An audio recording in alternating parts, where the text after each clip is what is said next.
www.congotopnews.com. Donc on a parti par jour, au moins 10 000 personnes au côté de la partie. Tous les jours, comme on a lundi, dimanche. En 6 mois, il y a pas d'adhésion.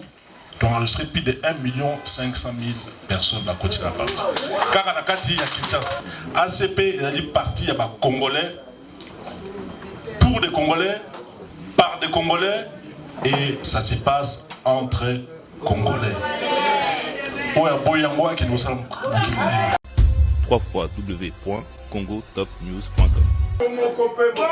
Voilà. Donc, Bissonnet, Simaya Fati, Béton. Ataba Kena Bissonnet, Toza Simanae, Pambate, que Simanae, Torolong. Toi, on a mon sous-soutien. Bissonnet, toi, on a problème là-bas, Toza, on a problème, la politique, où le président de Bango, alors au Sala, la Kata. Et là, beauté. www.congotopnews.com. La bande avec l'avènement, il y a le président de la République, Félix Antoine Tshisekedi Tshilombo. Et raison, il y a un politicien au Congo. Et ça, parce qu'il y a un président qui combat. Si vous avez Assimi Makam, Mboka Pe Eza Moko. Mais raison, ils ont. Mais à part, Nabato, comme ça, il y a un fonds de commerce. Comment Kulukilango, Balera, moi le Kotro, moi le Falanga, moi le Meya, Balera Nassima. Tout est bien parce que comment on a passé sur quoi dans Internet, dans les réseaux sociaux.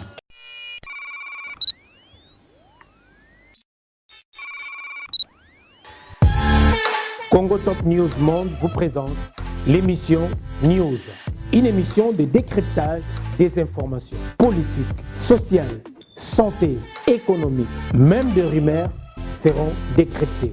Le sport, la culture, la promotion de vos activités, analyse, réflexion et débat sur l'actualité de la RDC et d'ailleurs. News présenté par Noli Tambou Le Sage. News, les dernières informations de la RDC. Restez branchés.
l'orchestre Afrise International de Taoulé Rochereau et elle est aussi actrice de théâtre. Elle a travaillé avec le Minzoto Wela Wela dans les opérettes Takinga et Milesi.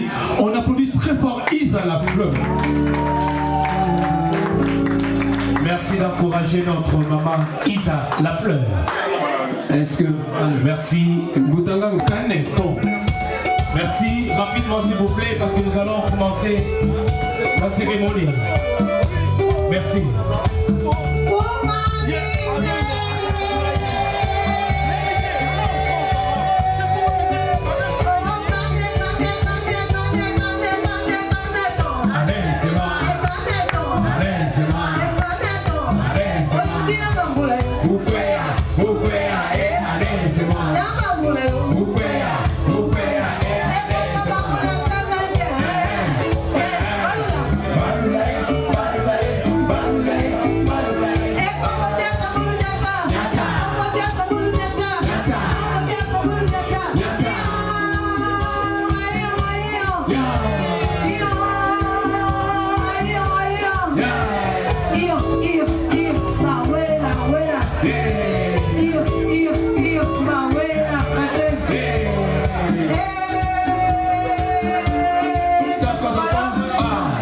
Merci. Bravo Isa Lafleur.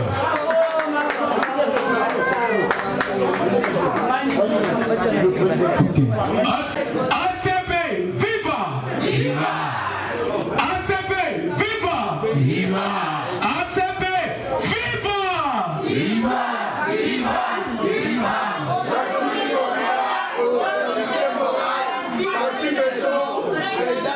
Dobeti Maboko pour la Bissomoko, s'il vous plaît.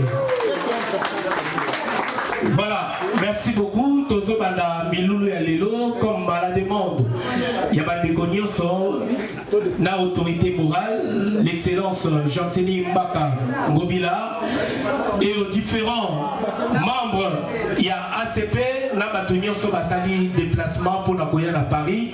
Lelo, Togolo Mapenza na Monokonabiso na Lingala, pour la valoriser Monokonabiso, parce que parti Oyo et Salami pour la Congolais.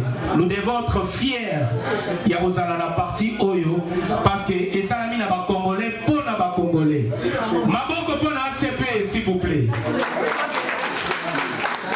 Alors aujourd'hui, je ne serai pas seul, na Rosala, na Moutanabiso, Moutanganga, Rouf Moutanganga, et également Adi Londolé, Tozala Bango Awa. Et je demanderai avec beaucoup de respect à Kouloutou Rouf Moutanganga, le doyen. Le premier de la classe. Voilà. Moutanganga Roufa. Yakalamama. On applaudit pour bien Roufa. Je l'ai dit la générique là. Je l'ai dit la générique là. Ah, bon ça l'a rejeté. Tiens, le micro. Kouloutou Rouf Moutanganga. Batoumik Baye Bagé dans quoi d'ailleurs. Il parle tellement bien. Voilà.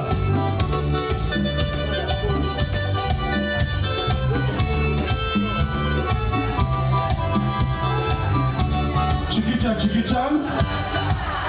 On applaudit très fort pour cet événement, retrouvailles entre les gouverneurs Gentili Ngobila et Banapoto Bana Paris. Voilà, nous allons nous soumettre au programme tel qu'on nous annonce. Dans quelques instants, le gouverneur va effectuer son entrée dans la salle pour que la conférence, l'échange puisse s'effectuer dans les conditions les meilleures. Je vais passer le micro à Adi Lodolé, Noli Tambo et Adi pour continuer à vous égayer. Nous sommes là. Je voudrais saluer la présence d'un des doyens des artistes musiciens en France. Il s'agit de M. Jean Mpanga Wampanga, Janana Ertel. Annonce Mopatas Lokotro. Janana. Papa et Basta. S'il vous plaît, Juna, 2 minutes pour Tolobaka, Moko Kaka, avec tout le respect qu'on vous doit. Madame, permettez à Juna d'être parmi nous. La vérité, les résaguilés qui n'ont pitié, n'ont côté, les Rouf Moutanganga, numéro 1, vous pouvez dire Maboko. Le prix, les premiers de l'école, les prix, tout le monde avait les premiers de l'école. Si vous voyez comment papa est pas rebellé, basta rebellé dans la famille, mais en tant que moi à Paris, moi en France, aïe le loyo, pour tous la reconnaissance qu'il y a Ndeko, Oyo, parmi Bisso, Azalaki Nabiso, Asaka Nabiso, mais nous avons tombolié à Zakokonza, ville à Kinshasa. Non, ndenge ngala opesa kaka terminaison ndenge Ruf Mbutanga uti koloba journaliste monene mboko na biso d'avoir appris écouter soki ya lobby biso tout oyobaka uti ko yibisa biso makambo ya ACB ndenge to komi bele awa biso nyonso bana Paris bana Bruxelles bana Lola bana ya ngona na yi itaki ya namona ndenge baleki famille ndenge tukoyamba mokonzi ya mboka na biso ndenge toza kosoutenir ye makasi awa botananga otia terminaison. Merci Juna Janana, qu'on applaudit très fort s'il vous plaît. Nakanisi a tout pour que Tozanaye le 16 juillet, 10 ans, il y a Bisobana Yolo, debout Yolo, et donc c'est 10 ans. Tozana Juna Janana, dans l'espace Noisy-le-Sec. Tu peux invitation à Batku Soto. On a en action, papa et bastard, mais il y a un master jour Nabana Yolo Soto. Merci RTL. Normal. Dans l'auditoire, s'il vous plaît, le gouverneur est là parmi nous. Messieurs, dames, nous vous prions de bien vouloir vous lever, s'il vous plaît. De Telemi, Bonato Yamba, l'autorité morale, l'excellence, Jotini, Maka, Ngobila est parmi nous. ACP, viva! Viva! ACP, viva! Viva! ACP, viva! Viva! Viva! Viva!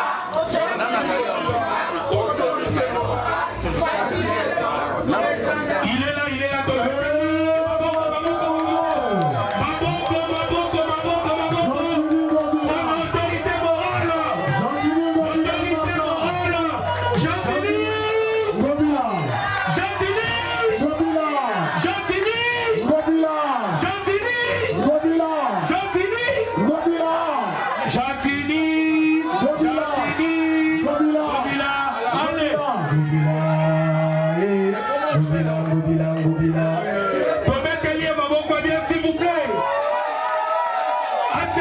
l'autorité morale!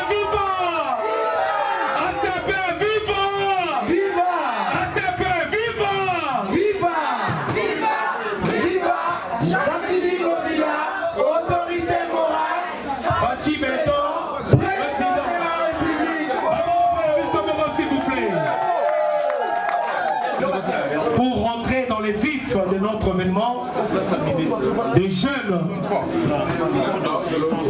John de la cité à la mairie de Blomny, il va nous expliquer son parcours, son témoignage en tant que jeune. J'ai dit, j'espère que vous allez bien en cette journée.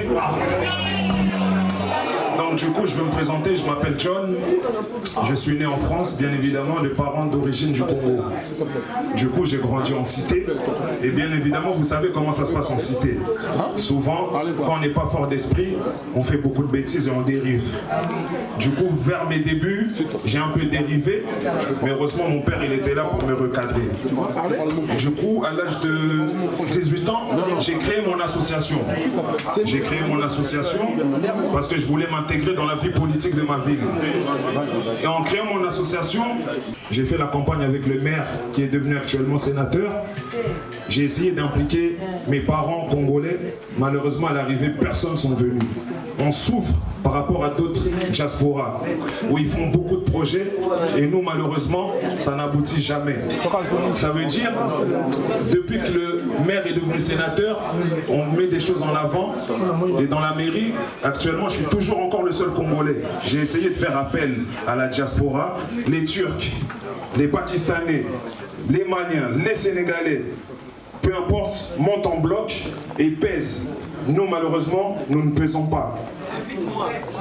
Malheureusement, nous ne pesons pas parce qu'il y a trop de problèmes. C'est pour ça, à travers aujourd'hui, j'espère on va essayer de s'unir main dans la main et de pouvoir faire les choses. Parce que grâce à ACP, on est à l'aube de quelque chose qui peut nous emmener très très loin.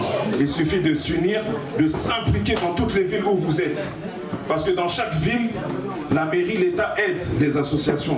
Mais si vous ne vous impliquez pas, malheureusement, vous ne connaissez pas les moyens qui sont mis en œuvre pour vous aider.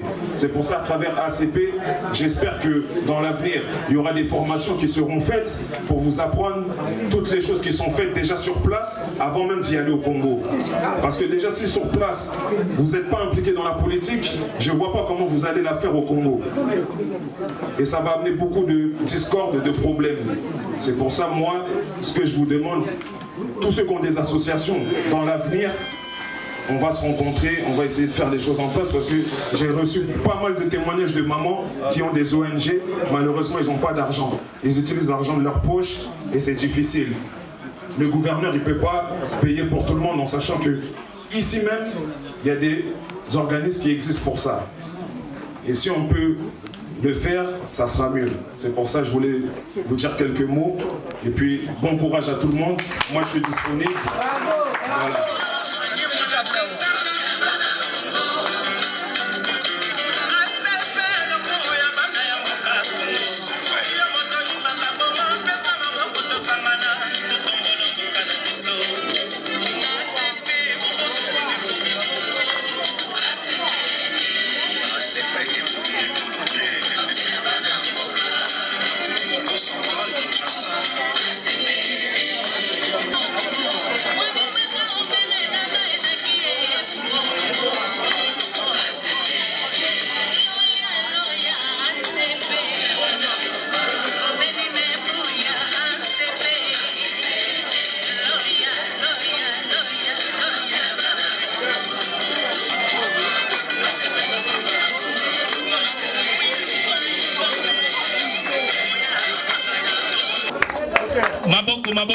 Maboko, s'il vous plaît. ACP viva! ACP viva! ACP viva!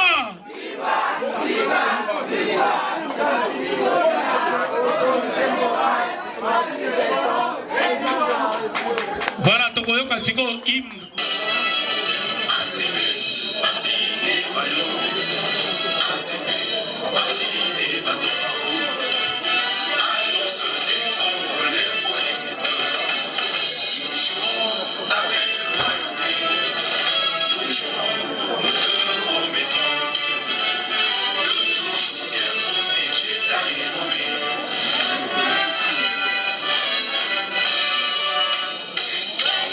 Combat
Topesi Maloba Sikoyo na autorité morale, son excellence Gentini Mbaka Ngobila. De prime abord, j'aimerais vous remercier tous. Mais pour la circonstance, j'aimerais quand même parler à Lingala. Ça vous arrange? C'est beaucoup mieux, hein? Oui. Comme ça, quand les Congolais se retrouvent entre eux en France, bien entendu, ils doivent parler leur langue. Hein? Tout le bagage Lingala. Comme ça, tout PC là, on peut dire. Ok, il y a le bosso. Na conseil merci mingi. Nenge botiki misala bino botiki makamna bino la démarche c'est bimboko mboka ba démarche mboka ba boîte aux lettres sauf molia ngoboye et boka mikanda et kwelio na mokolo il faut résoudre ba équation nyonso ezala kata mikanda. Alors botika makamna nyonso wana ba famille ba ndeko bana ba mama pe ba komela biso na poto pona koya réunion ya ACP pour nga ezali motif moko ya fierté makasi pour nango na Segibino. Merci, merci, merci infiniment, merci. Maboko pour l'autorité morale. Yami Balé Nainal Baboye na mois de mars dernier, ville de Kinshasa, tout ce qui jubilé na ville à Bruxelles. Tout ce qui accord de coopération décentralisé entre ville Nabiso et Kinshasa, na ville Nabiso, ville Yabanoko, il y a Bruxelles. Alors pour nous matérialiser ce accord il y a coopération décentralisée on a, bah invité Nabiso à Bruxelles pour notamment les camions de pompiers, les tenue de pompiers. Alors, quand on a commis à Bruxelles, nous avons été surpris, nous avons un ACP, Basanganaki, l'OSAL, et invité Bisso pour tout solo. Mais naturellement, ceux qui ont été à Gentini, Mbaka, n'a commis à Bruxelles, sont en commis parité, dont il y a rien. Maboko pour la biso à Paris, s'il vous plaît. Ici c'est. Ici c'est. Ici c'est. On ne parie pas à Paris. Ici c'est Paris. Donc si on a commis Bella, on a commis Awate. Ici quand tu bêta ba pros, tu bêta ba kayun ndenge, ba manibat, ba nini, ba gardinage kolobate. Si on a commis Awate, nous allons commencer nanga. Naturellement, il fallait la komawa, na kutana bino, bandeko, baleki, na monde ba famille bazaliawa, minge baliawa, bazaba kulutangai, bayamba inga tan na komakiawa, depuis les années 80, na ina ba 20 ans, ba Bérouge baliawa, mukuba fédé azali, encadrement, ba Resina Ndeni ya Rubwaka, ba Anderson Kalema. Expliquer Basala Kinduki et puis encadrer Ngapé Ndrenini Yaokota Kilas. Et plus tard, nous avons aussi ma solo, dans cette société, Ndenge Nandenge, Bandekopé Bazumisala, Ndenge Nandenge, et puis de Rouzouan Namboka. Alors, Wana et Ali, histoire na biso, Bana Paris. Na koki kouanga na yangote, pe ezali histoire moko eza gravé na kati ya motema na ngai. Nzambe yemoko. Voilà. En tout cas, merci mingi. Ndengi boye belé. Damoni jeune photo de Talangai. Avec beaucoup d'admiration, il a toujours crié en moi. Depuis, Tozaki Awa, il m'a toujours poussé. Il a toujours crié en moi. Donc pour Langai, il y a ce moment comme on a Awa nakati ya réunion à ACP. ACP et Salamaki na Kinshasa na vision d'abord. C'est une grande vision. Et bah ça n'ensemble tout ça kana bango. Ba bina biso il faut tout ça là ça la partie. Bozo na ngai hein. Na singbola na motivation il y a ACP ndenge botima. Genèse yango na Europe. Ma passé au il faut tout ça la partie pour nous soutenir. J'ai des messages ici, Nancy Bamsou, Nancy l'accepte.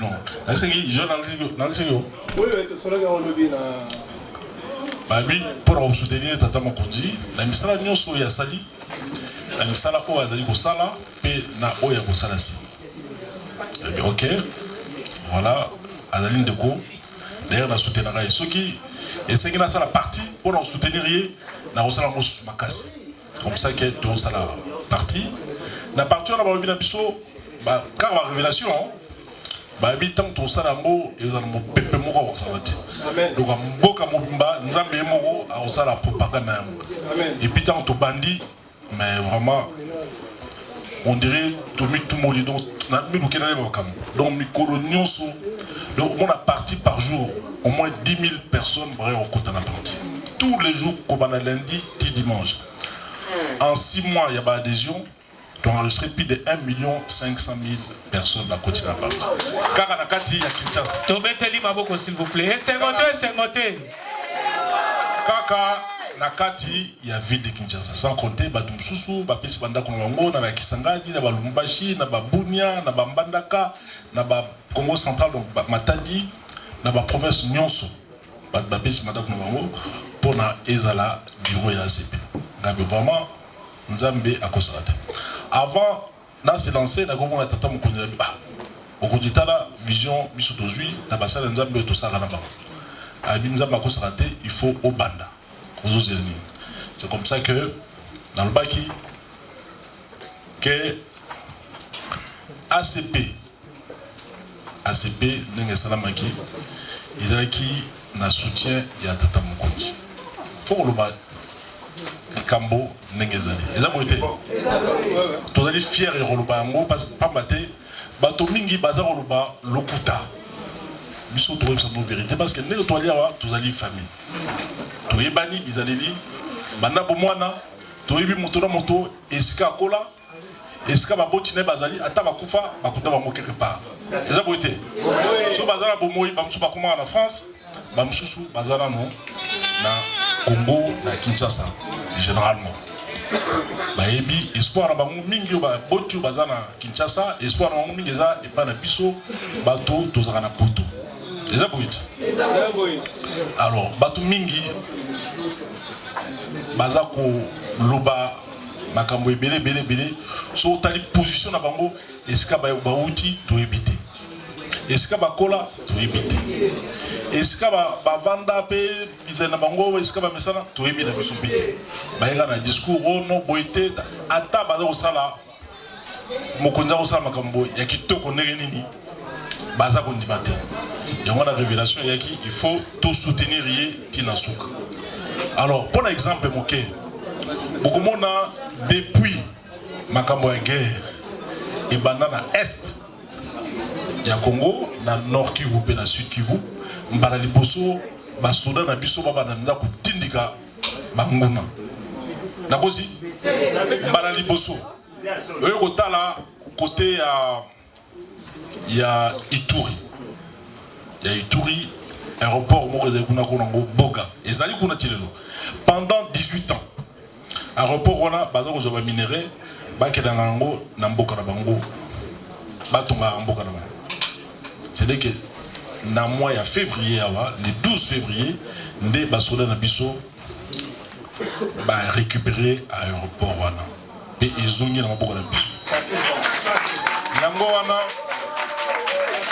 aéroport de Boga. Boga dans internet, ils ont mis guerre. Parce que tout le monde va vivre. Ils ont mis guerre. Mais au lieu de soutenir, on va soutenir Tata Mokonzi, la politique de la armée, et ça va faire des fruits qui toko, et on va faire des choses, bazali ko poussa ba ennemi. Liboso ezalika ka basoda na biso bake o bakena na minduki, mais ba munitions nango eza yango te. Donc, de qui c'est mon temps? To pour raka. Il faut négociation. Alors négociation bon ngaka, bozo négocier mais na terrain bozo beta. Eza boit. Bozo négocier mais na sima wo. Mana politique au Tata Mokonzi azanango. Il faut négocier mais na sima azako poussa. eza bote eza ndengwa bo sikoyo bango dongolo miso ngo botala bango bien bo mona bango bazo komisa FARDC mais bazo critiquer tata moko. Oh mais qui est le chef suprême des armées na Mboka? Fachi Béton. Fachi Béton. Mais exact comme ba komisa FARDC ba salisse ba mal ba se renverse FARDC ba zo bunda bien ba se comporter bien na terrain mais ba zo finga tata moko. Est-ce qu'ils ont donc au biso toute autorité vient de Dieu. Au biso tozui nzamba pesi biso ezali owana. O toyebi bizali na ye toyebi ba classe atanga na kisasa na poto awa bazali. D'ailleurs maternelle route bazali. Biso tobo endreni. Hein? Ya quoi Abbé Roger lelo akomi mokonzi. Bobo endreni. Hein? Et là quoi Isa n'a pas vendu là. Lelo abali mokonzi. Te mina te Isa na mona Isa. Wabi Isa. Ah Isa na mona Isa. Na mona yale gaya. Abali mokonzi lelo. Bobo ya e ndenge mona mama Denise Diakero. Azana tanga na kabamba ba Jos ba ebi. Voilà. Donc biso nettoyawa sima ya Fachi Béton. Ata ba kena biso ndenge ni toza sima na ye pamba te to ke sima na ye to kolonga to na mutu mususu te yango na tango vision na ye to ngaza mona kisasa Fachi Béton aza mona kin il faut tout soutenir ye ngana roza na jamais gouverneur na Kinshasa pe to komina ba élection na mona ba durumo boye na ba banda yes na ba Bravo pour l'autorité morale, s'il vous plaît. Bambungulu moko boye. Ba ofioto la mbanga na kisasa. Ba ofioto la mbanga na kisasa. Tokoli ngango. Ata bino moko penza so bovandi. Ba kulutu na biso ba forma biso na idéologie so ba vandi. Obi ma biso ba so kufa ba olela mabe. Kinshasa et comment on boue. Yamana il faut tout blender kin. Donc kin ndengezana na maboko ya CP Sima il y a président de la République. Bon, ils vont venir vendre du vent. Balobana Lokoto, sans culture politique approfondie, n'importe qui peut être victime d'habiles manipulations. Donc, ceux qui ont la culture politique à ma qualité, politique et dans la nuance ndenge na ndenge et dans makambo bebo ba discours ba ko pesa yo ceux qui au communauté la politique au ko sopana mais bino boza bana ki bo mona makambo ndenge na ndenge bino ndesko bo te bandeko boyeba o aza ko yakuna bo mone même moi si na ya ko bomba abomba kai o mona bana na e abomba kai abomba ka bango o ba koye ba discours ndenge na ndenge tamsusu ennemi aza sima na bango mboka na biso touti na mikakata no ebele tozwa même chef d'état-major oya uta et pas monguna biso to na problème na ba rwandete toza na problème na politique oyo président na bango ala osala na kati ya mboka eza boite politique wana oyo aza ko incarner toza ko boya yango ya ko bomaka ba congolais ya ko piaka ba richesse ya mboka na biso wana mutu nyonso oyo azali congolais oyo azali na congolais de père et de mère et d'épouse akoyi ko sepela yango na kosi tikana loba nazo ba vérité mais mutu mususu oyo azali congolais de père et de mère te a mona ne normal tu vois mais oyo aza penza ke makila na ye euti na mama na papa oyo baza ba congolais il faut ça le passe et ça le passe ata okufa ata Congo na musika na kati ya cimetière au salon ka passe parce que Congo so na passe balwa Congo ya Lumumba Congo ya Kasavubu ya Simoki Mbangu ya ba Franco ya ba Mobutu ya ba Rochero il y a tout ndenge ba Pepe Kale ba Mandilou il y a beaucoup hein ataza kuna na question kwa mambo eza boite ata baza kuna na cielete na cimetière soba yoki en tout cas ça bango passe alors biso bateau tozali na ciment il faut tout la dignité na biso to ko kota ba parti bi côté la terre Congo ya Etienne Tshisekedi akenda atika parti Congolais ba ko kota kuna pour y aller parti ya banya oyo ebandi démocratie na mboka na biso ACP est parti ya ba Congolais pour des Congolais par des Congolais et ça se passe entre Congolais. Oya boyango qui nous sommes Baboko bonne autorité morale s'il vous plaît. Parti bana mboka et bana kaka. Nakosi parce que moi na mboka soit salé lo na ye azana baya atanga na bango l'école primaire, l'école maternelle, la secondaire et la université. Ya boité. Basusu wana bazana bango. Solo ki ba master na batanga na gardienne bazana. L'école primaire bazana. Kaka o koyo kanga Congo. Boniko ezaka. Vraiment il faut qu'on zongi sa bango na place na bango. Bazana place na bango. Bamatoy na moki kalungwa bamiso na bango bavondro il faut kozongisa bango na place na bango bamatoy na bango ki kalungwa hein voilà alors sikoyo tozali ACP objectif na biso ezali ndenge ba parti politique nyonso ezalaka. Objectif d'Abisso Yali, c'est la conquête du pouvoir. En ce qui concerne les élections présidentielles, tout dans la candidat d'Abisso Yali, Félix Antoine Tshisekedi. Pourquoi? Pourquoi? D'abord, Adam Mboka, au Bisso Toyebi, des fonds en comble. Toyebi et Bandeliti, de deux. Misala a sali déjà. Dans l'expliquer bien. Sur le plan de l'intégrité territoriale, ils ont un gouvernement côté et ça là, Koleka, Oya Sali, la guerre. Va avancer, ils allaient significatif. Dans l'intégrité territoriale, Magambo, ya guerre, Magambo, protéger Mboka. Mboka, Nabiso, ils allaient na richesse mingi. Mboka na biso ezali mboka moko ya richesse makasi. Soki bozala mboka na bino ezali riche. Il faut ba reprotéger. Eza boité.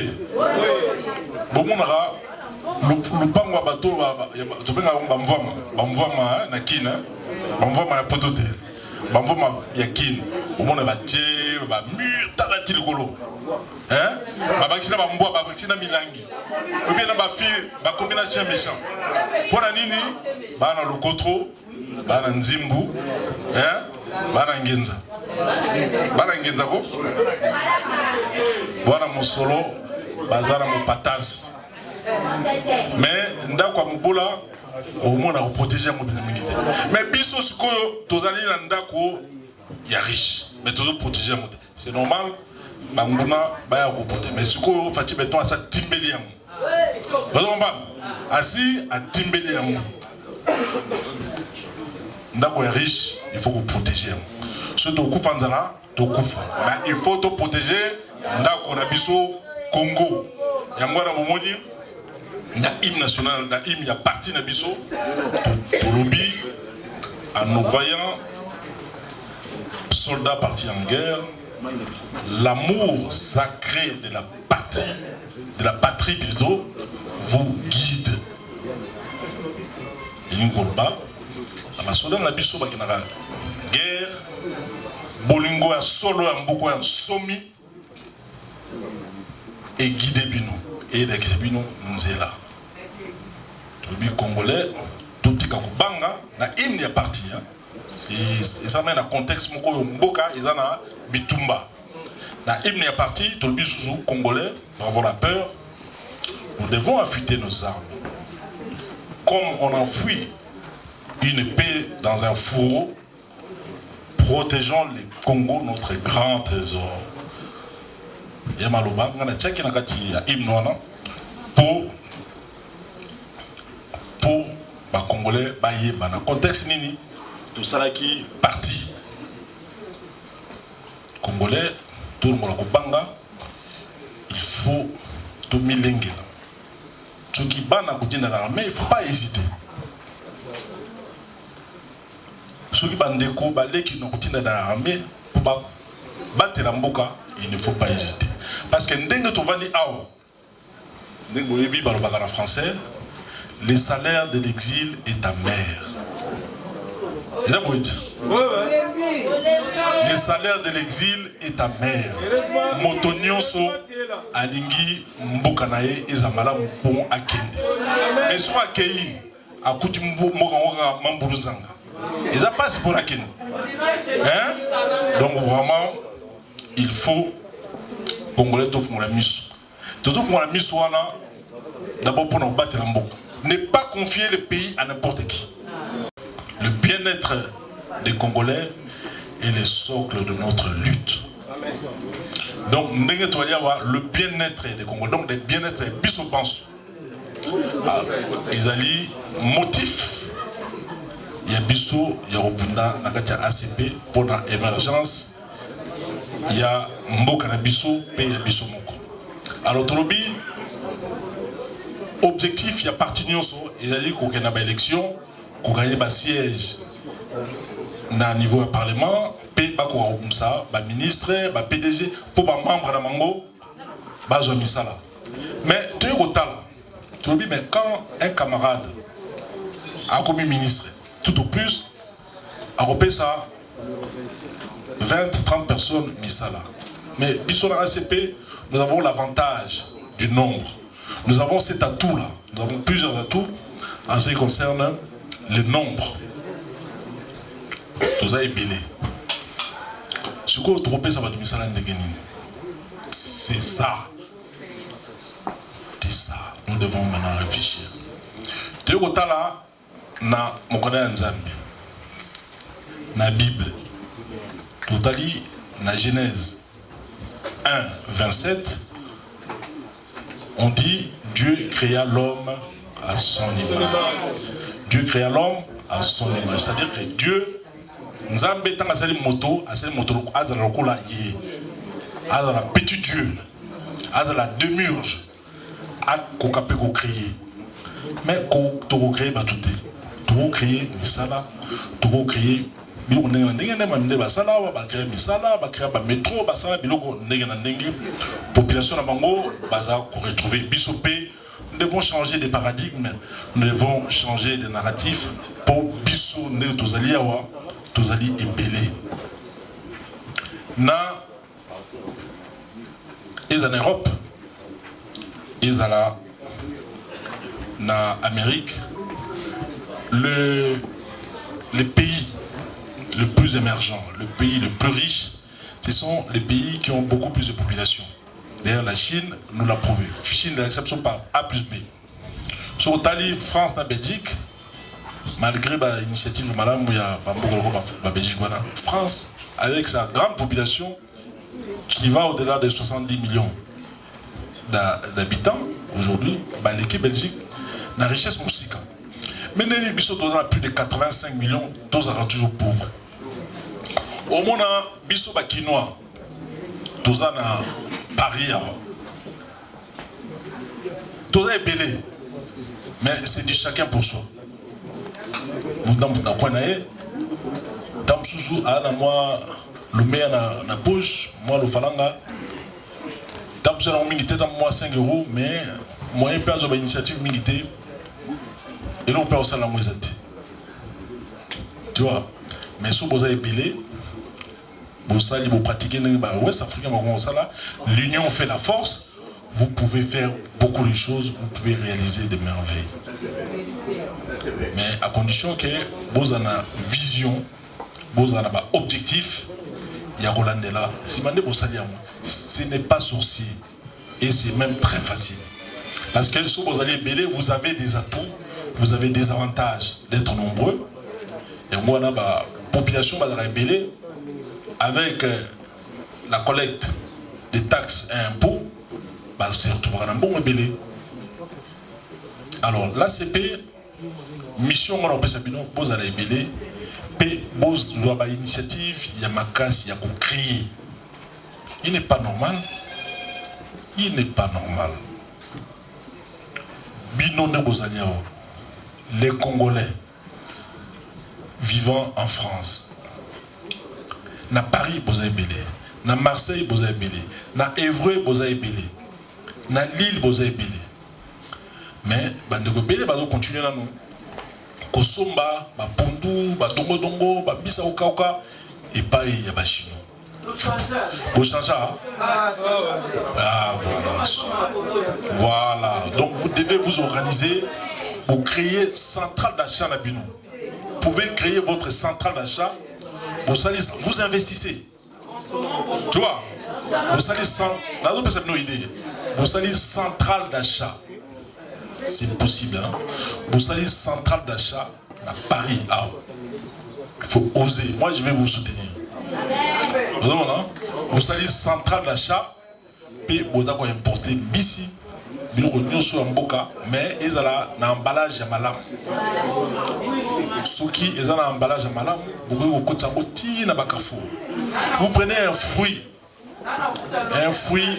Non, c'est la loi du nombre. C'est la loi du nombre.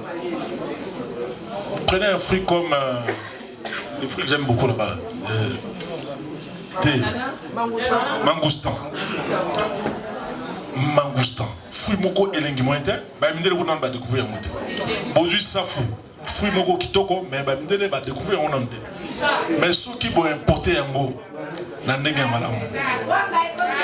Et quand tu as kafou. Mais oui, nana koti yango. C'est une bonne chose. Mais si koyo nani à côté ici, il faut être à la binou. Parce que, attendez, quand vous consommez un mot, ils allaient binou. Quand la publicité d'un mot, ils allaient binou. Mais quand vous avez un sous, coquille, collé dans mon bon, la place de binou. Donc, ça veut dire qu'ils ne sont pas organisés. La Français, on dit, dans gestion des ressources humaines, on dit la plus grande richesse du monde, c'est l'homme qui est au centre de tout. Et un moto. Tout sur le banane autour des idées. Il ne faut pas être défaitiste. Si on est défaitiste, on sait l'homme. Alors, on dit l'homme qui est la plus grande richesse, suivi de l'organisation.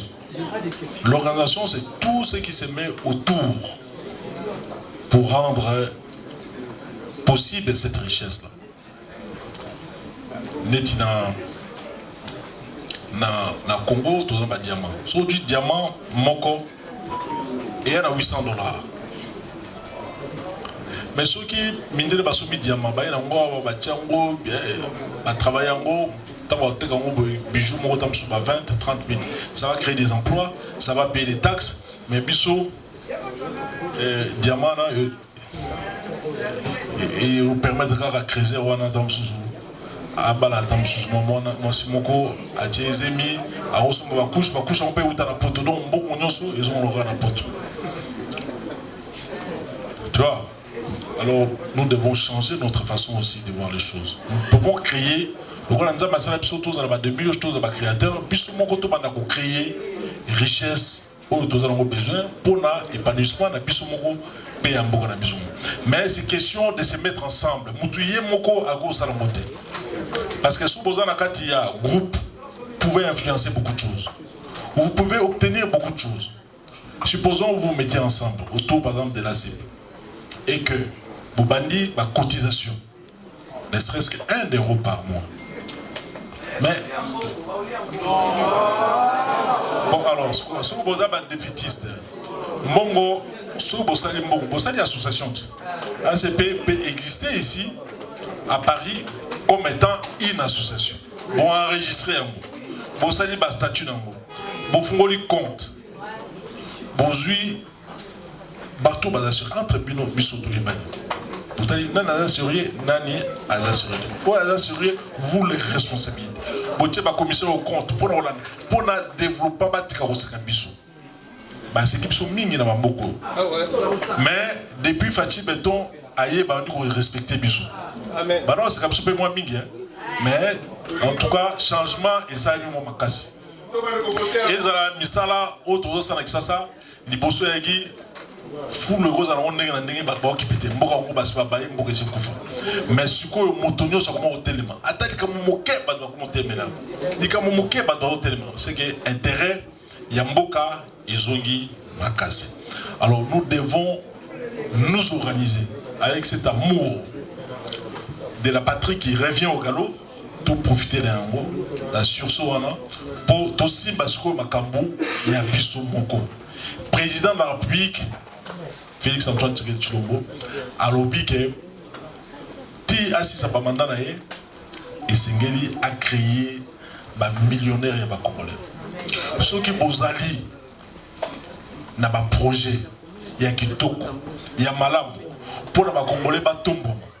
Montali Bonsoir au soutenir Bino, ils allaient ça, je vous les rassure. Vous les rassure, parce qu'à Kinshasa, il encadre des jeunes Congolais, où il y a ambition, il y a projet, à pousser Bango, lobby comme un millionnaire, lobby comme un milliardaire. Ce n'est pas normal. Un grand pays comme le nôtre, tous attendent un milliardaire, mon côté. Attends, moi, quoi, Azate. Mais si on a Burkina Faso, il y a un milliardaire. Ok, dans Mali, il y a un milliardaire. Ok, dans Sénégal, pour le battre. Ok, dans Nigeria, pour l'en des sommes. Et vraiment, il y passe. Donc, il faut tout changer. ACP Tolobi, ACP Boboto, Bondeko, Bomoko. Bah, bien, moi, Serge, Kabangwa, bien, moi, j'aime ça, c'est bon, qui te comprend ACP. Ah ouais. Non, moi, c'est.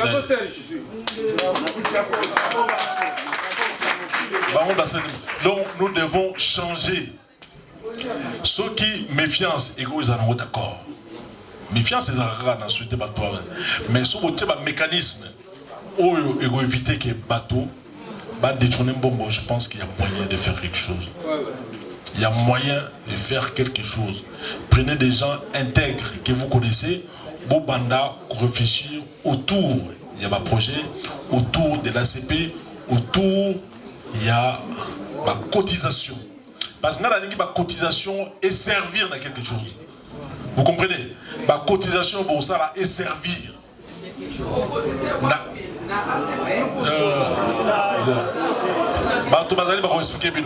Et servir dans quelque chose. Et là, ma cotisation pour l'autre biso na Kinshasa, tout ça la peut ma projet na biso, pe to bongisa makana biso na ndenge na biso. Tout ça na projet, par exemple, il y a qu'on relancer l'agriculture. Dans le cadre de la CP, l'agriculture pérenne, il y a du cacao, du café, du EVA, du palmier huile, tout ça na projet. Tout ça na projet moko to na important, il y a qu'on organiser loterie nationale, dans le cadre de ACP. Ça on va le faire. Mais comme nous sommes nombreux, vous êtes une population de plus de 1,5 million car à Kinshasa. Si vous savez, loterie, la bande nous avons la cadre est parti et puis ça va donner des moyens aux partis, ça va aider aussi bateau et va gagner le prix, va se retrouver. Donc nous devons nous organiser. Tous ces ratés que nous voilà, il faut comme ministre, comme PDG, comme ambassadeur, comme Soukinani pour na bateau, une entreprise de télécommunications, le col au Vodacom, et ça comprend plus de 50 000 personnes, de façon directe et indirecte. Mais si vous avez belé, vous représentez une force, pour ça la société de la télécommunication, si vous avez une banque, à mon que vous avez un bongo, vous soutenez et ça et puis, le corps posé belé risque de faillite et zalité. Parce que vous poussez dans ciment, la cotisation, ils ont foula, paient le projet et ils ont aucun. C'est comme ça que nous devons voir. Il faut tout ça là ensemble. Il faut tout ça. Bisous peut aussi au Sali. Tant qu'on a besoin de vie de Kinshasa, et nous avons besoin de ça qui, ils ont une étude. Une étude pour tout ça là, train métro kin. Avec ces chinois, français, na italien. Tout ça li projet, tout ça li étude, valider étude. C'est quoi le président autopé sa mbongo pour le banda, mais ça là, il y a train. Tout ça va dire amorce. Il faut pas être défaitiste. Il faut pas être défaitiste. Il faut pas être défaitiste. Il faut aussi la confiance dans des gens, mais le mécanisme, il y a contrôle. Il faut exangater. Tu vois, le mécanisme de contrôle, il y a la bandit, tout avancer. C'est comme ça que nous devons. Si nous disons, ah voilà, tout le monde a la confiance, et le mot tout ça là, exalité. Finalement, méfiance, wana, et rotinda, dongol biso, nguna na biso, côté na biso encore davantage, diviser biso davantage. Wana tout ça, et le remonter. Tout va qui avoir le salaire de l'exil est ta mère. A te aussi bon, mais on n'est ni mbokanao et zaka mbokanao. Vous demandez, tous allez avoir. Mopaya zoba. Eza boité. Mopaya azaka zoba. Sauf na Congo, ba Libanais ba comme bagang. Bandi bona ba comme bagang. Ba Dourou wana, ba Mbendra wana ba comme bagang. Boniko, il faut balo to prendre conscience que ba gang eza des bisous. Tant on oko là, ba vina bisou ba Bingema, ba Big John, ba grand Bill hein. Bisous avec ma petit Bill. Mais est-ce que toi n'a pas dit ma Bill? Avec ma petit Bill. Parce que beaucoup de gens ont des histoires. Et dans ma longa, et dans ma baie, mais ça a une histoire. Il y a bisous mon. Il y a Bingema, il y a Godzilla, il y a Mwamba. Voilà. Il y a Big John, il y a Billy. Voilà. Angwalima, Balado. Voilà. Alors, les histoires, il y a Mboka, il faut Bissou Moto Lingango pour toyer Bandri trop changer Makambo et Goya na avenir. Alors, Tolobi, la Genèse 1, 27, Dieu créa l'homme à son image. Et c'est il faut qu'on identifie ma personne aux ressources susceptible de faire quelque chose pour l'intérêt du groupe. Pour identifier bateau pour l'intérêt, il y a Bisso Banso. Moi, je vais vous soutenir. Tata Mokondi a soutenir Bébino. Mais il faut Bobanda. Parce que Bobandi, sinon nous on soutient. Bogi n'est pas bien. Voilà. Il y a mis balai dans le baboué. Bisso Banaputo. Pour nga pena dans la diaspora, dans la monoputo. Idéologie toujours hein. Idéologie on est toujours. Alors Bisso Banaputo. Tout qui moi rupture na bakonzi ya mboka. Eza boyete. Et rupture et salama makasi. To créa ba combattant. Bon ngai lokona na mona poto ngai koto bana aussi mangate. Mutu mo mena sangaite, mutu moko atumo na ngaite. Mwana pareil. Mais mokana nzambe elobi boye. Na ba déjà na Ecclésiaste 3. Hein? Ecclésiaste 3, Dieu créa toutes choses bon en son temps. Il y a un temps pour se jeter des pierres. Il y a un temps pour se faire la guerre. Il y a un temps pour faire la paix. La bandit avec l'avènement, il y a président de la République Félix Antoine Tshisekedi Tshilombo. Et raison. Il y a beaucoup de politiciens au Congo. Parce qu'il y a beaucoup de présidents qui combattent. Si vous avez Assimi Makam, Mboka Pe Eza Moko. Mais raison, ils ont. Mais à part, Nabato, comme ça, il y a un fonds de commerce. Comment, Koukilango, moi le Kotro, moi le Falanga, moi le Meya, Balia Ganasima. Tout est parce que comment on a passé sur dans Internet, dans les réseaux sociaux. Tout est bien. Mais ce que moi, on a pensé à Congo, Moutouaza Mokondi Mboka lelo eza mwana ya Etienne Tshisekedi wa Mulumba ya Chichi. Eza boite. Bon siko lui on sera siko qui combattant au contre nani. Ozomona. Eza kwa bino parmi bino lelo na diaspora Abbé Roger a commis Mokondi à Congo. Qui combattant siko ya bino nini? Qui combattant il faut équita autant. Mais qui combattant il faut être intelligent. Botala ba miso ko vendron na ba mato ki kalungu oyo bazana mboka te o bomoni lelo azo beba kama Congo lobby akolo beba kama mboka na bango batwana nde bote mena ozomona boyo tata mo motwana biso tozo mon éclair te bazé belé hein oyo même biso mo repete tozo mon bango clair te alors mwana ikamba Congo etikana maboka ba congolais ikamba Congo esalama entre biso ba congolais ikamba Congo etelema obe ba congolais bango ba terminer voilà et l'on a mis au bas yango wana pour soutenir tata Mokonzi ekolo na minute ezana mutu azana capacité pe volonté ya aussi sa guerre ya Congo te biko elegaki alingaki ya konovanda na Goma boko kyangwa biso mtopexi parce que ba dongolo miso ba pembe hein donc ce besoin la guerre ba to babetaka nani jeu échec bah quand vous avez la reine il faut protéger la reine. Vous avez le roi, il faut le protéger.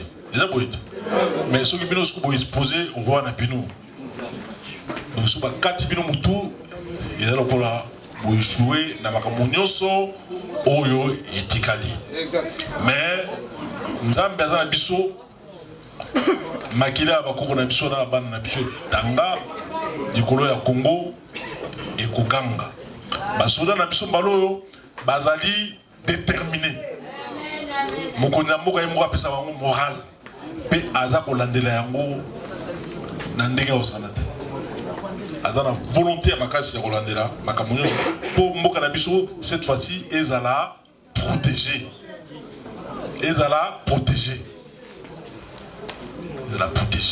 ba osala guerre mais bango bango parce que Congo pe azala makamana na président azala ba contact na kenai na Rwanda ba kocha pe poa en attendant armée na biso po akuti yango ezali na moment mbulunza hein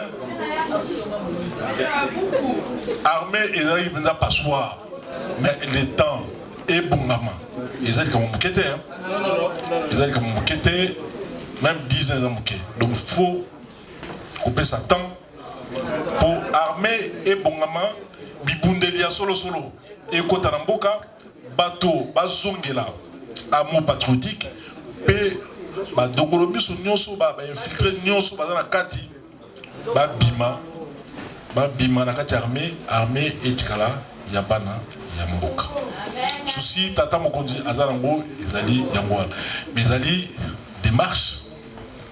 démarche oya sia bandi mais ça va prendre du temps yango na au senga ba congolais d'une façon générale nettoyer en cadre ya bana poto relation quasi familiale neno bakiawa otozalango na président de fait que to yebi famille na ye to ba noko na ye to ba koko na ye ba na ngiringi to ba koko na musu ba na kingabwa to yebi sika botama ba bien botama na to bison ba so to yebi ba botaya na campus la clinique universitaire. Ça c'est une relation des familles que nous avons. To yebi papa na ye abundi pour la démocratie na Katamboka. Ça c'est une relation de famille, mais il est temps de développer maintenant une relation politique avec lui. Une relation pour comprendre et le connaît dans le salle. Parce que sur le plan polémique, il est le véritable champion de l'évolution des agrégats macroéconomiques dans notre pays. Pour la première fois, depuis à Koutagi, ma réserve d'échange, il y a 700 millions de dollars. En si peu de temps, et comme il a 4 milliards. Mais l'adversaire, Baroubele, on note pour elle. Baroubamote. Maman, au monde, Bandoki, Basorodium. Il faut moyer par un mot. PIB d'Abisso, tout est à 42 milliards.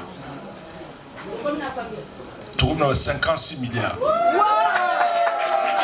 Donc, les richesses supplémentaires ont été créées et puis dans le tu vois, mais qui a fait ça? Tout une inflation, ils ont autour de 17%. Tout qui est à 5%. Inflation. L'année passée, nous avons terminé l'année avec une inflation, un taux d'inflation à 5%. Nous sommes en France.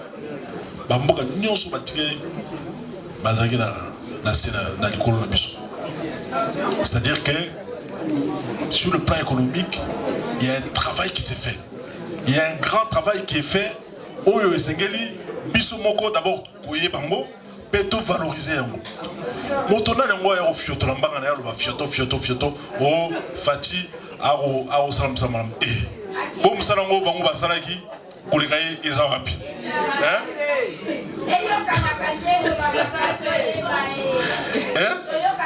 Vraiment, il faut boyer Bango Yamana, Tozongawa, Toko Solabino, la mutualité. On va préparer ça vraiment. Nengi bana poto va préparer ma solo. Toko doit ça la mutualité. Ba mbetenge bazaliawa, na moni ba Richard, ba be Roger bazaliawa. Ba Masebele, ba leki na ba kulutu na ba chéri bazaliawa. Tanaka. Bon, Sikoyo, hein? Il faut to bongama pour etumba Congo. Et singeli biso banso to lata yango. To lata yango pinzana nzoto ti na misapi. Parce que bato bele bazoya bazo kosa. Alors biso to tala bango mais Joe peut-être Joe donc hier à mon suba yumana hein à mon biso bambuna na Congo ne no ba imkolona to ina stade te to ina na limité na Afrique na Congo na milito ne dans le bobo hein caméra to tala ngai bango tunde bazana baba mbumbu bale gibino nani hein es babeta bambaka zao bango babeta kayu na hiver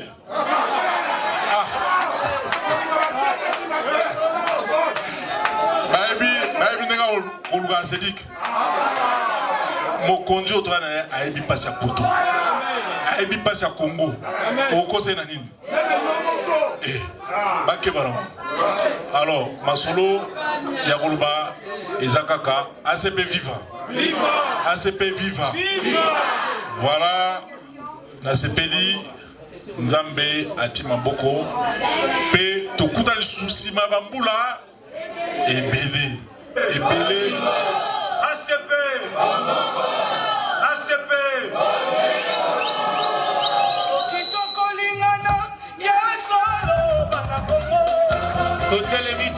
Totelemi, fais pas bouchon, fais pas Noloba fais pas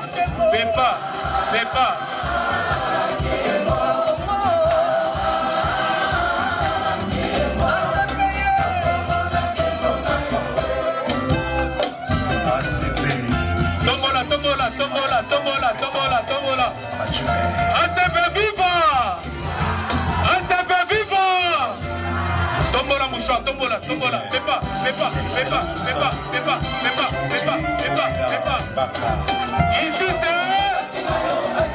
voilà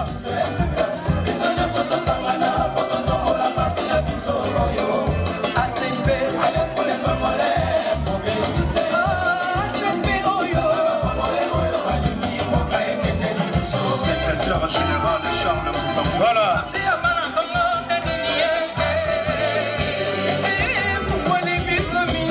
ACP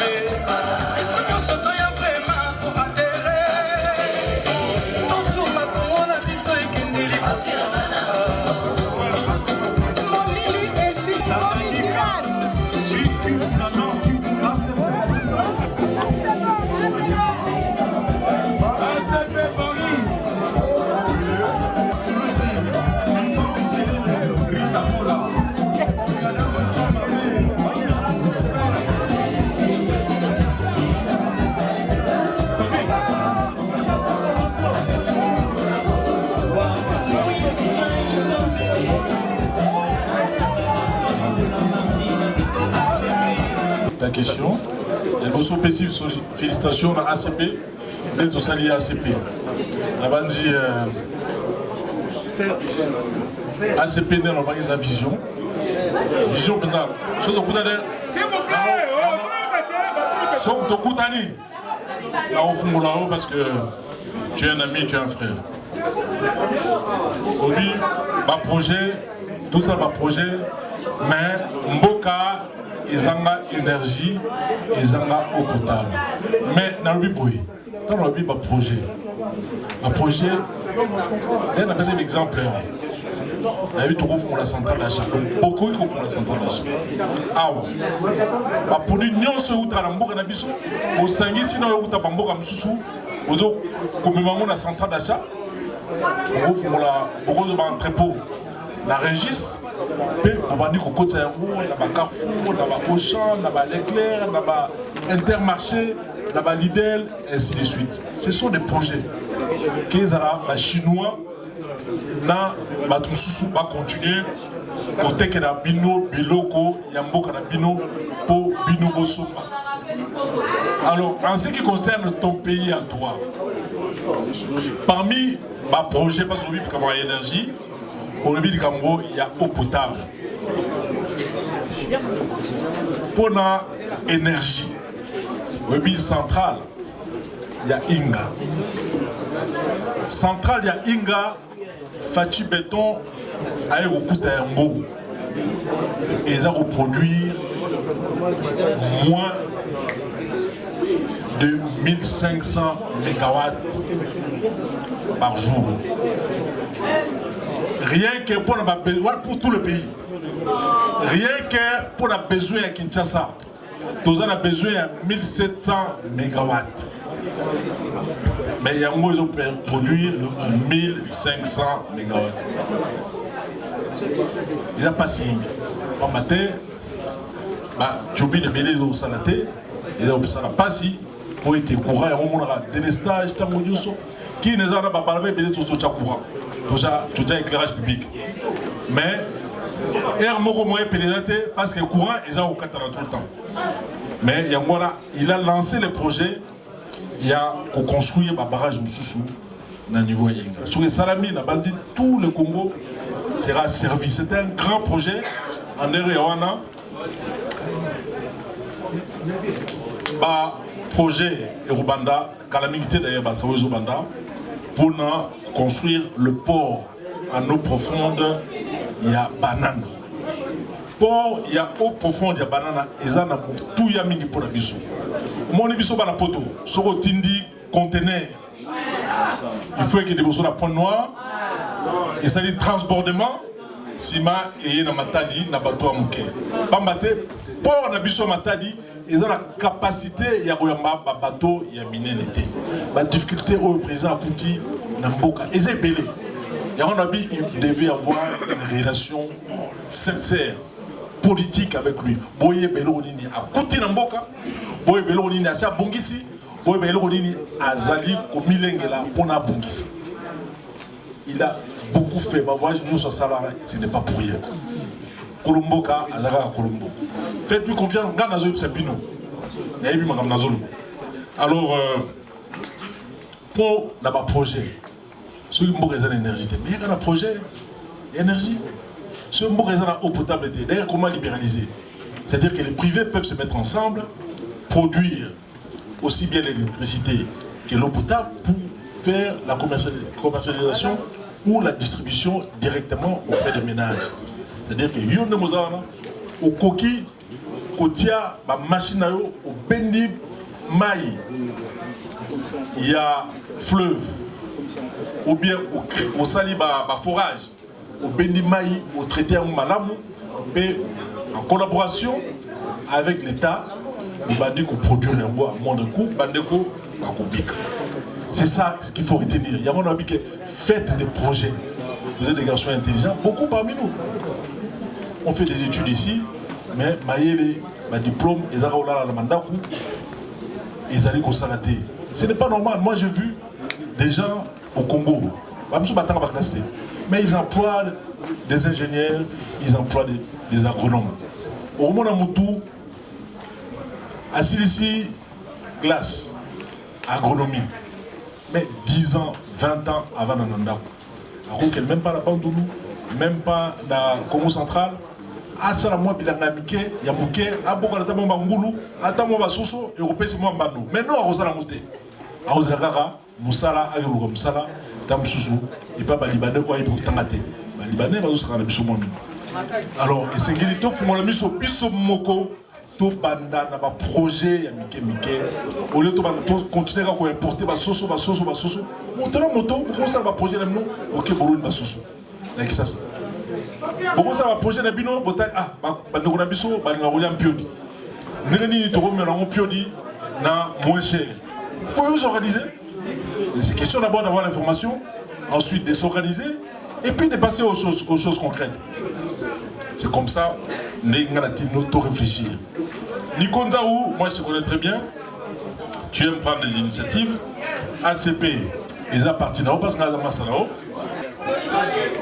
il y a Madame Georgette Zatumbwa qui a parlé de Ngafani,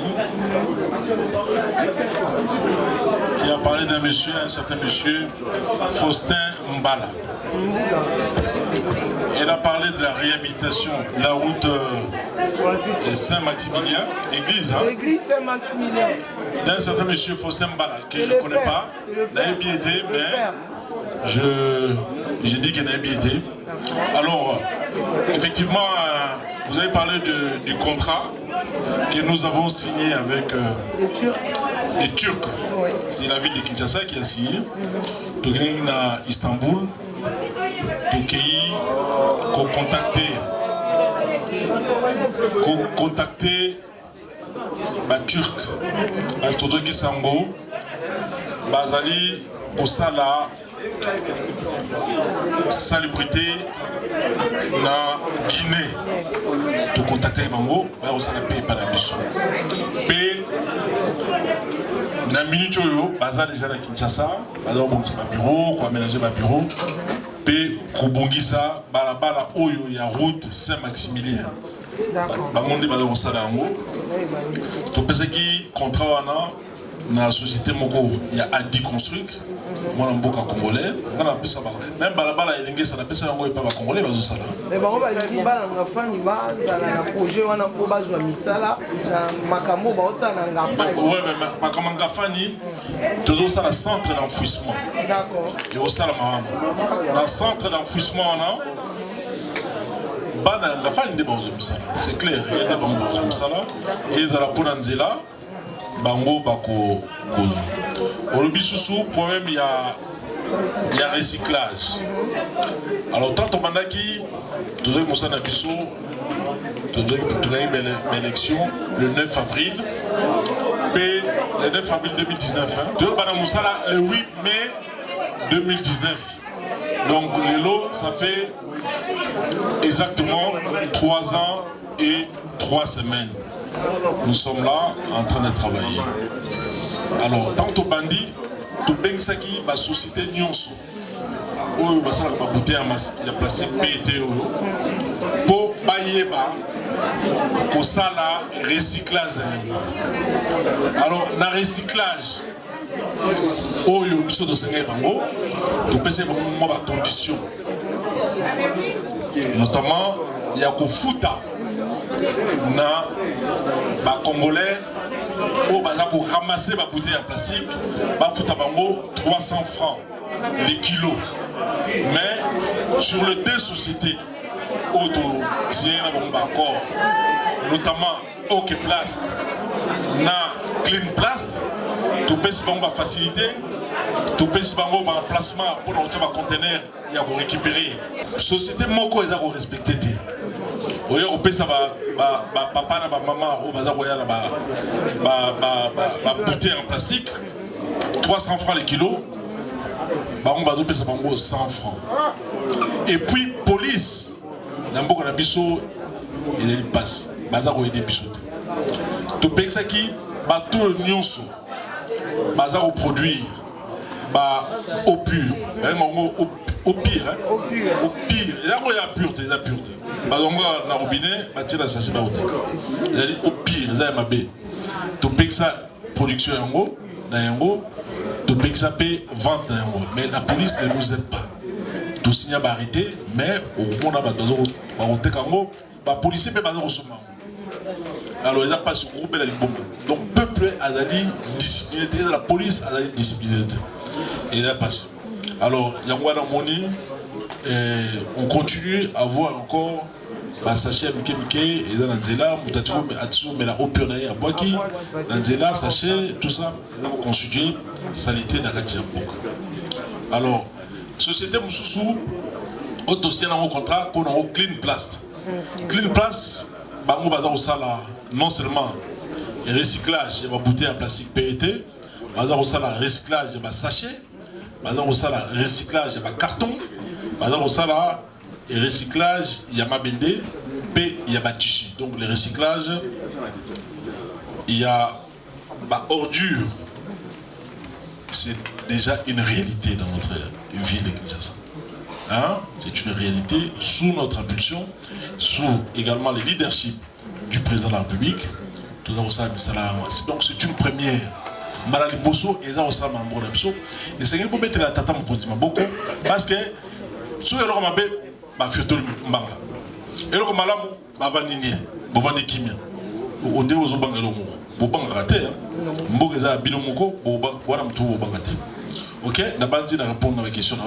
Maintenant je répondrai à notre ami Max Mungali. Non, Max Mungali c'est son nom, de son défunt oncle qui est également mon grand frère. Alors monsieur Mungali a parlé avec beaucoup d'amertume, je ne sais pas pourquoi. Je ne sais pas, c'est comme si il avait un petit ressentiment. Je suis désolé de lui dire ça comme ça. Mais j'aimerais dire à M. Mungali que moi-même ici, présent, je suis issu des entrailles de la diaspora congolaise ici en France. Et je commençais à être chef d'entreprise ici, je n'avais pas encore 24 ans. Et je suis rentré au pays à l'âge de 33 ans, où je commençais à occuper des fonctions politiques.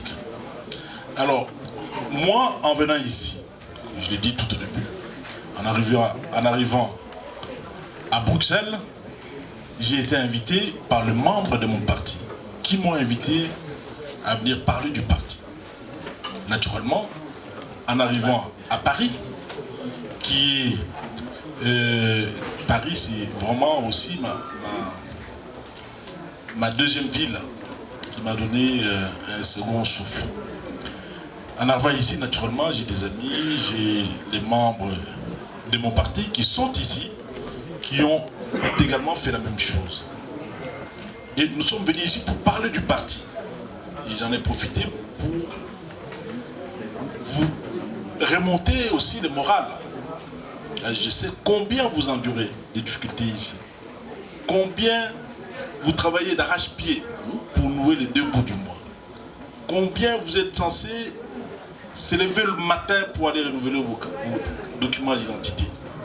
Combien vous êtes obligé d'appeler, de travailler du 1er au 30 pour payer vos différentes factures et également envoyer et tant soit peu un peu d'argent à vos familles respectives au Congo, chez nous, chez vous également.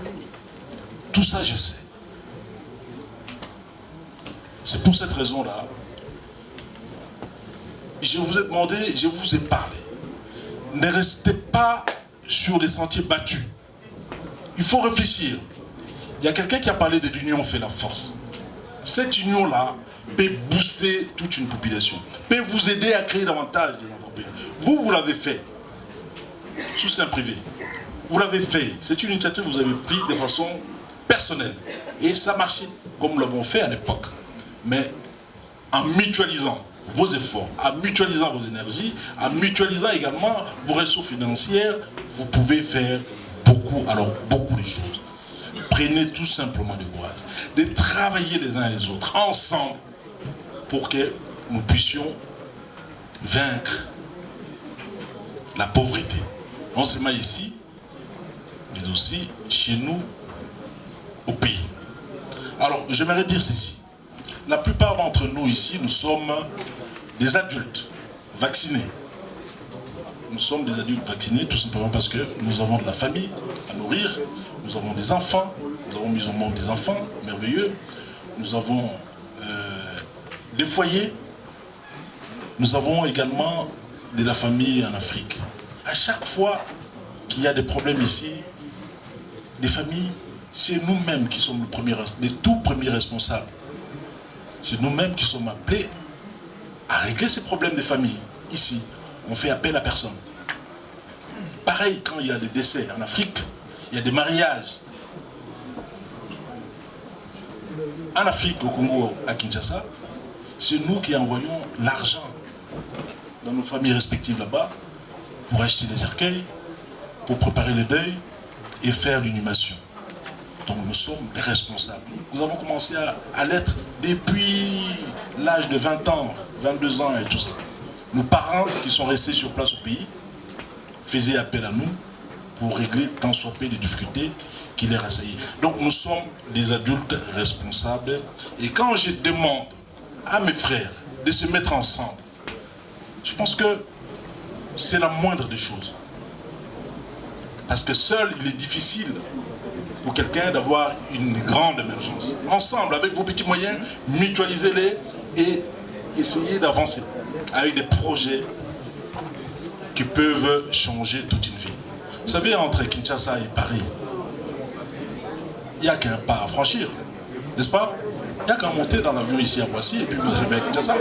L'avion, vous n'allez pas marcher, n'est-ce pas? Mais pour avoir un billet, il faut l'acheter. Pour acheter un billet, il faut avoir un minimum de 1000 euros. Mais je vais vous dire un truc.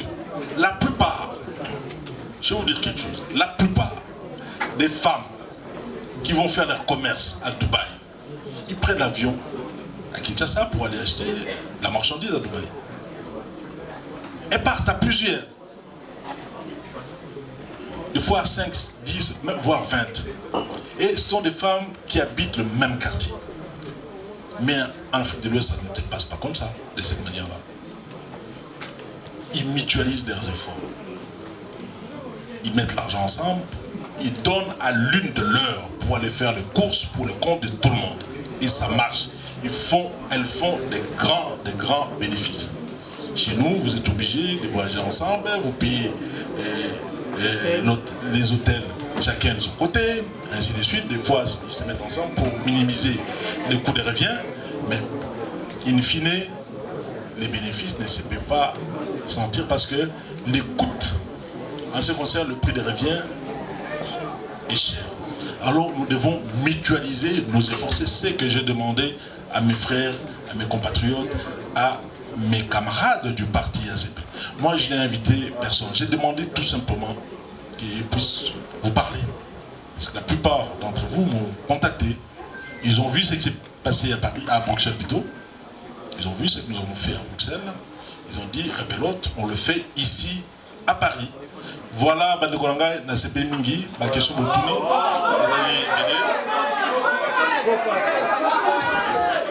Alors, le frère, il a parlé de la nationalité et des GOPAS.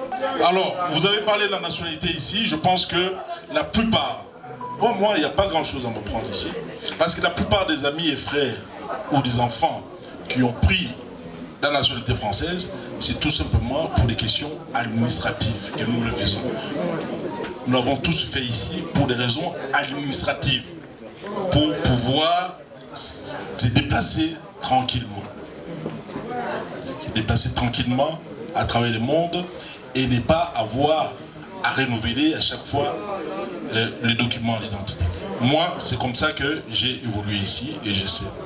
Et en ce qui concerne le GOPAS, les GOPAS à Kinshasa, c'est une situation que le président a trouvée et beaucoup de questions lui reviennent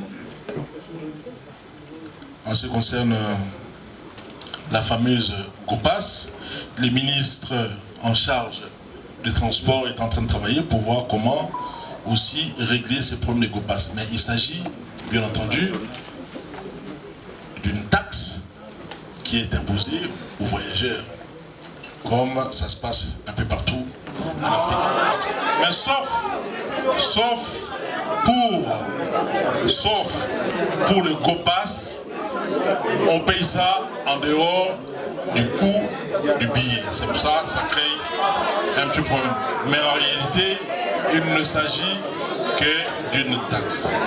Alors, je reviens encore pour dire que j'ai accepté cette invitation parce que je devais parler aux membres du parti qui ont accepté d'évoluer avec nous ensemble,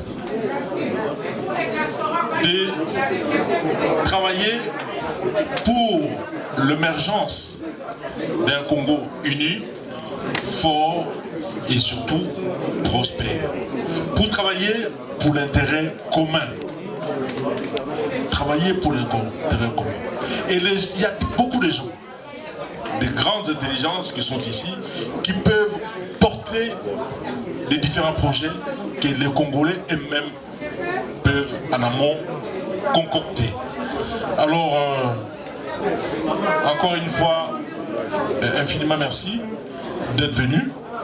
Je suis moi-même très ému de voir les différents camarades, les différents frères, les différents Kouloutou, comme on dit, grands frères, et petits frères, petites sœurs. Et pour moi, c'est un motif de fierté pour lequel je vous remercie énormément. Alors, il y a quelqu'un qui a demandé la parole. Voilà, merci.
Son Excellence Gentilly Ngobila.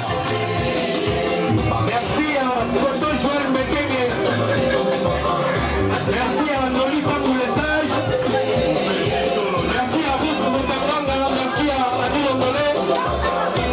Merci à vous tous. Merci à l'équipe pyramide de Congo Top News Monde. Et MPS Imenia, merci à vous. Merci.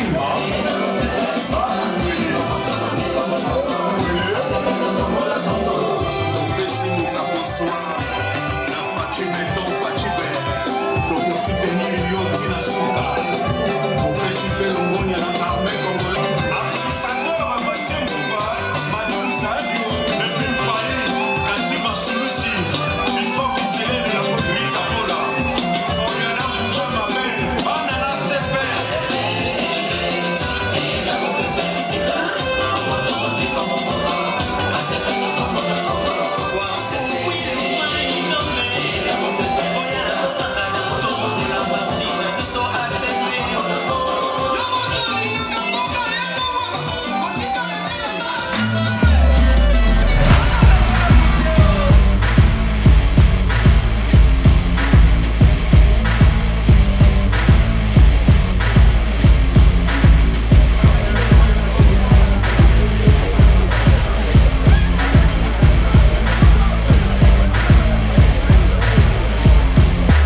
Congo Top News Monde vous présente l'émission News, une émission de décryptage des informations politiques, sociales, santé, économique, même des rumeurs seront décryptées. Le sport, la culture, la promotion de vos activités, analyse, réflexion et débat sur l'actualité de la RDC et d'ailleurs. News, présenté par Loli Tambou Le Sage. News, les dernières informations de la RDC. Restez branchés.